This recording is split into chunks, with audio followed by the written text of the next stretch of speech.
خرک چوب تراشی، اسم انگلیسی شیو هورسه. ابزار و وسایلایی که اینجوری خودش پایه داره و وای میسته روش یه کاری انجام میدیم خیلی مرسوم شده به خرک. حالا برای اینکه یه مقدار شباهت به اسم خارجیش داشته باشه و بتونیم یه دسته‌بندی داشته باشیم، اسم اینو گذاشتیم خرک چوب تراشی، اون یکم خرک برشکاری. امروز می‌خوایم بریم یه ورژن دیگه از اینو بسازیم. خیلی وقت ما داریم اینو تولید می‌کنیم و کسایی که دوست داشتن کار چوب بکنن و نیاز به همچین چیزی داشتن ما براشون ساختیم. امروز می‌خوایم یه ذره تغییر بدیم ظاهرش رو، یه ذره سبکسازی بکنیم و مراحل ساختش رو امروز میریم که ببینیم. طبق معمول اولین مرحله کار بریدن چوب کاجه تا به اون ابعادی که می‌خوایم برسیم. عموما 1 سانت بلندتر می‌بریم تا تو مراحل کار اگر تغییر ابعاد داشتیم بتونیم خیلی قشنگ مدیریتش کنیم.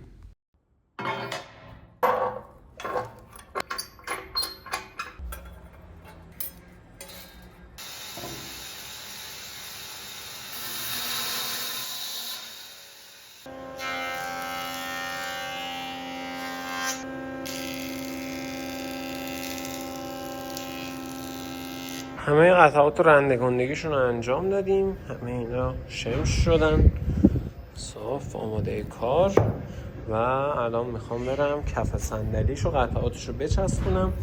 4 تا تیکه است، یه حالت بیزی شکل میخوام از توش در بیارم. اونی که قبلا میساختیم جهت داشت، الان میخوام یه جوری بزنم که جهت نداشته باشه صندلیش، از هر طرف آدم نشست اذیت نشه. میرم که اینا رو بچسبونم.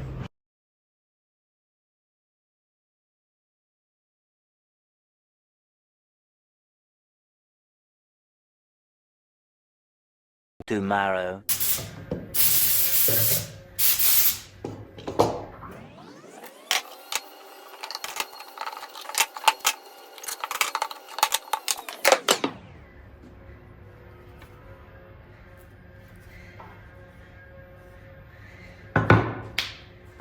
یکی از راه‌های رسم بیزی انجام دادن این کار با نخه. یکی از ساده ترین روش‌ها که نیازی به محاسبه نداره.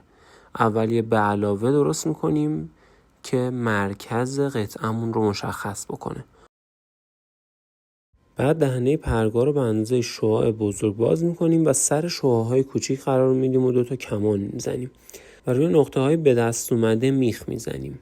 نخ رو مثل چیزی که توی تصویر می‌بینید گره می‌زنیم و با مداد شروع می‌کنیم کشیدن بیزی. حالا به کمک خطا قطعمون رو دوربری می‌کنیم. برای از بین بردن رد اره و دقیق شدن شکل بیزیمون از سنباده میزی کمک می‌گیریم تا دور کار رو دقیق سنباده بزنیم. یک بار دیگه قطعه رو رندگندگی می‌کنیم تا اگه بعد چسبوندن ناهمواری هست از بین بره. لبه کار رو هم ابزار میزنیم تا گرد بشه و لبه تیزی نداشته باشه. وقتی که روی صندلی میخوایم بشینیم پا رو اذیت نکنه. توی فرایند ابزارزنی 2 تا قسمت کار قلبه‌کن کرد و مجبورم که از رنده دستی کمک بگیرم تا اون بخش رو صاف کنم که بتونم یه قطعه چوب دیگه اینجا بچسبونم و دوباره ابزار بزنم. چسبوندن این 2 تا قطعه چوب یه مقدار به خاطر زاویه دار بودنش حالت غیر عادیه و در نهایت مجبور شدم از یه روش غیر متعارف برای چسبوندنشون استفاده کنم که نهایتاً باعث شد که با یه همچین صحنه‌ای مواجه بشیم.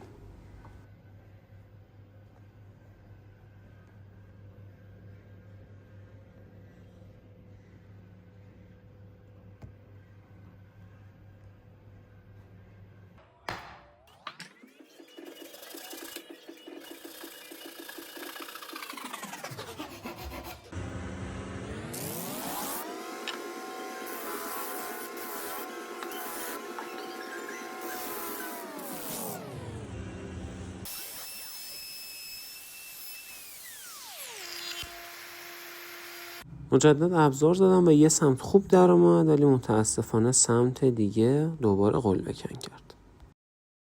بعد اینکه ابزار زدم تازه یادم افتاد ویدیو بگیرم، ولی خب حالا توضیح میدم بهتون بدونید. اینجا رو که قلبه‌کن کرد کل تیکه‌ای که چسبونده بودم رفت، دوباره چسب زدم. همین الان ابزار زدنش تموم شد.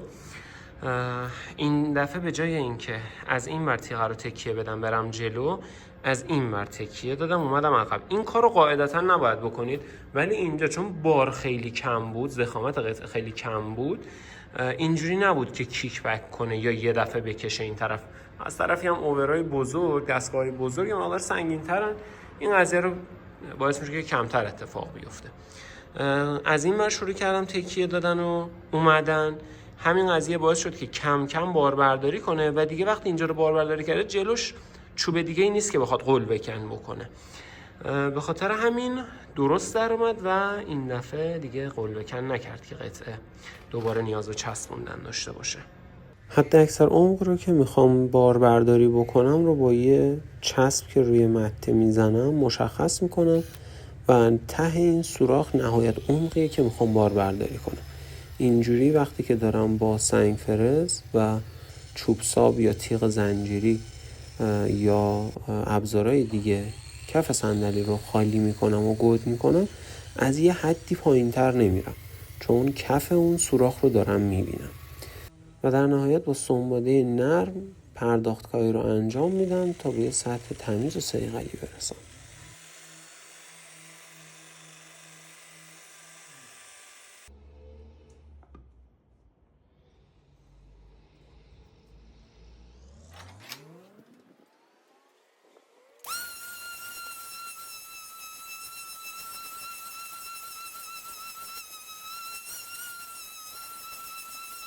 اگر دور شاخه های مخزن صمغی باشه که سوراخ باشه، با چسب و پودر چوب پرشون میکنیم و سنباده کاری میکنیم تا سطحمون صاف و تمیز بشه. اصلا کاری وضعی شده، همش یادم میره مراحل رو فیلم بگیرم براتون. حالا اینکه یه سوراخ کاریه، فقط توضیح بدم بهتون. ما یه جوری در نظر گرفتیم پایه ها و قطعات که میخواد وصل بشه، سوراخ ها از مرکز یکم پایین تر باشه که بالا گوشت بیشتری داشته باشه برای تکیه کردن پیچ و فشار اومدن. این قضیه باعث میشه که بخش ضخیمتری برای تحمل فشار و ضربه وجود داشته باشه. این کمک میکنه که خب طول عمر بهتری داشته باشه ابزارم. حتی اگر یه تکدونه تو سنتر هم بزنیم باز اوکیه، باز مشکلی نداره، ولی ترجیحمون به این بود که یه ذره محکم کاری، یه ذره به سمت پایین و این نکات باعث میشه عملکردمون در طولانی مدت بهتر باشه. از طرفی از بدنه یه ذره داخل‌تر، یه چیز در حدود 1 سانت، برای اینکه گل پیچ واشر اینا بیفته داخل و تا حد امکان یا هم سطح بدنه باشه یا اگه خیلی بیرون نزنه. خب این قضیه نیاز داره که حالا چون طول پیچمون زیاد میشه، اینجا قطعات زیاده، اون طول رو همیشه راحت گیر نیاریم یا اصلا حالا اینجا توی سر خرک طول پیچی که میخوایم بزنیم خیلی زیاده.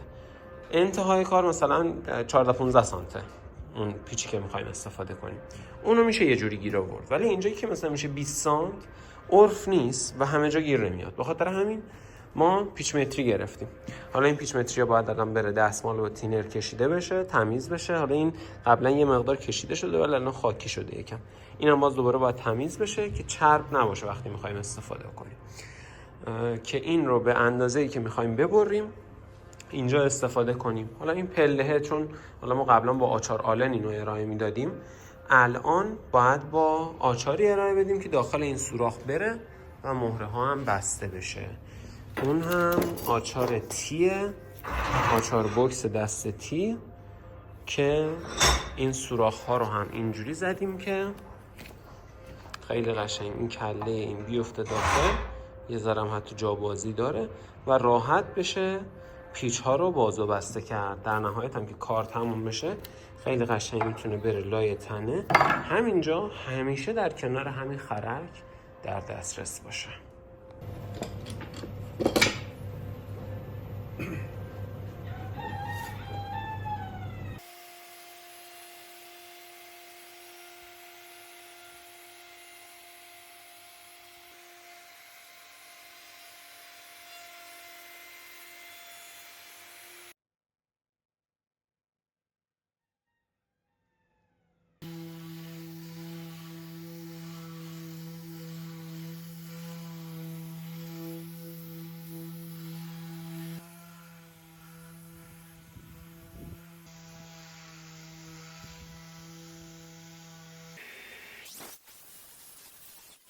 بعد از بریدن صفحه وسطش رو یه سوراخ میزنیم، جاییه که قراره پیچ از داخلش رد بشه و صفحه رو به تنه خرک سفت بکنه.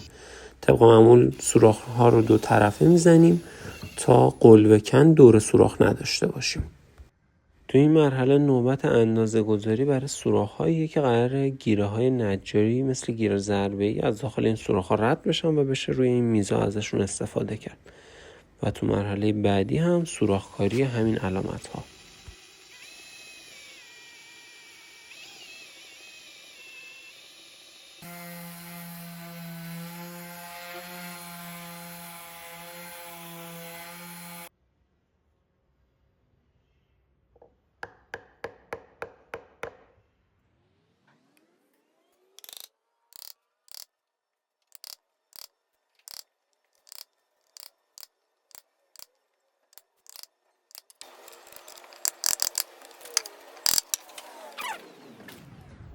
وقتی سوراخ‌ها کوچیک باشن و نتونیم با اوورفرز ابزار بزنیم لبشونو، با این روش یه مقداری لبشون رو له میکنیم تا زمانی که گیر ضربه داخل سوراخ‌ها میره لبه ها قلوه کن نکنه تا حد امکان. همه قطعات هم سنباده خوردن و اینجا هم روغن کاریشون رو انجام بدیم و آماده مونتاژ کردن بشه.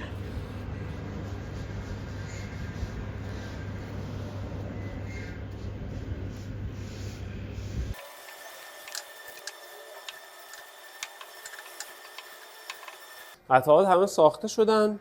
صفحه صندلی، تنه، زبونهای بین تنه ها، پایه های جلو و عقب و پایه های زیر صفحه. بریم یه بار با هم دیگه مونتاژشون بکنیم ببینیم چه جوری مونتاژ میشه. اولین کاری که باید بکنیم اینه که تنه رو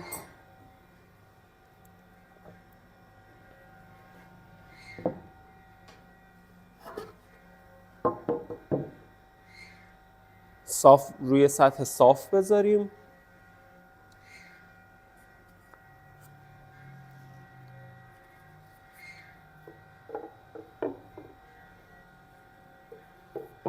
زبونهای جلو عقب و پایه عقبی که شیبدار بسته میشه، سوراخاش هم زاویه داره. حالا این الان خودش وای نمیسه، یکی یکی پیچاشو رد میکنیم و شروع میکنیم بستن.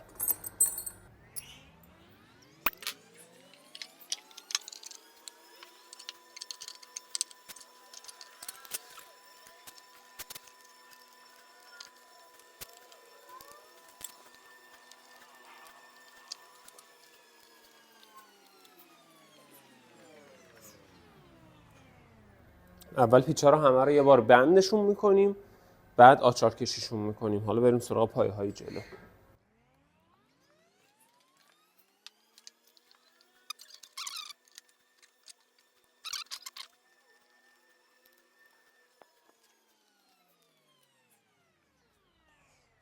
خب حالا که تنه صاف وایستاده روی یه سطح، نوبت اینه که آچار کشی بکنیم.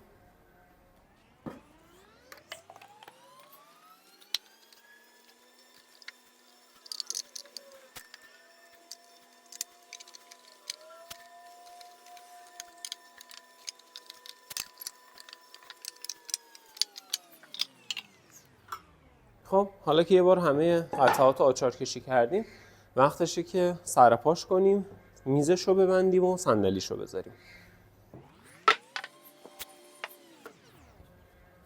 روال کارش خیلی ساده است. 2 تا دونه پایه داره، اینا رو میذاریم روی تنه، صفحه میاد روش و یه پیچ از وسطش رد میشه و از زیر تنه نگهش میداره.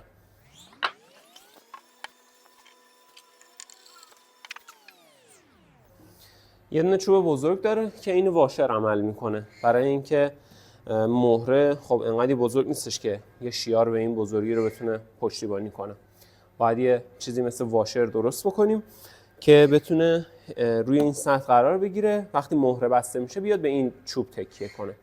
الان این همون چوبه، این واشر عمل میکنه. چون پیچ بزرگ داریم استفاده میکنیم برای اینکه 2 تا آچار نفرستیم باهاش، فقط با یه آچار تنه مونتاژ بشه. یه دونه مهره که روی صفحه است، این تو صفحه کاملا فرو رفته و دیگه نمیچرخه. یه دونه هم که مهر فلکه درست کردیم چوبی که دیگه نیاز به آچار نداشته باشه.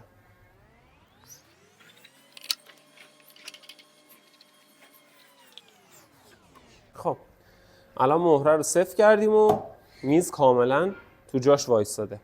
صندلیش هم که فقط یه دونه زبونه پشتش داره که وسط تنه بیفته و عین یه ریل، عین یه کشو میتونه جلو عقب باشه. اگه یکی که قدش بلندتره خواست بشینه کار بکنه راحت تر باشه، یا یه قطعه بزرگیه و خودم رو میز گذاشته از لبه میز یکم جلوتر میاد، اون صندلی رو میده عقب که بتونه راحت روش کار بکنه. این شد کلیتش. تمام مراحل ساختش هم که دیدید. خارجی‌ها اون چیزی که از قدیم می ساختن، یه مدل گیره‌ای سر این خرک سوار میشه به جای این صفحه میز که با پدال درگیر میشه، با پا اون پدالو که فشار میدن درگیر میشه و میتونن استفاده بکنن از اون گیره، قطعه رو نگه داره و شروع بکنن به کار کردن. ما برای نیاز خودمون اینجوری صفحه میز سوارش کردیم و داریم تو کارگاه ازش استفاده میکنیم. این یه جوری ورژن دوم اونه. تعدادی هم تا حالا از اینا ساختیم برای کسایی که نیاز داشتن. میشه اون یکی مدل ها گیره ها و اینا رو هم براش ساخت و بهش سوار کرد، ولی ما برای نیاز خودمون این شکلی ساختیم. خیلی کارا رو این خرک ها میشه کرد و میشه اگه آدم نیاز داشته باشه یه کاری رو بشینه و انجام بده، خیلی راحت میشه از این میزا و این خرک ها استفاده کرد. این هم شد کلیت کار.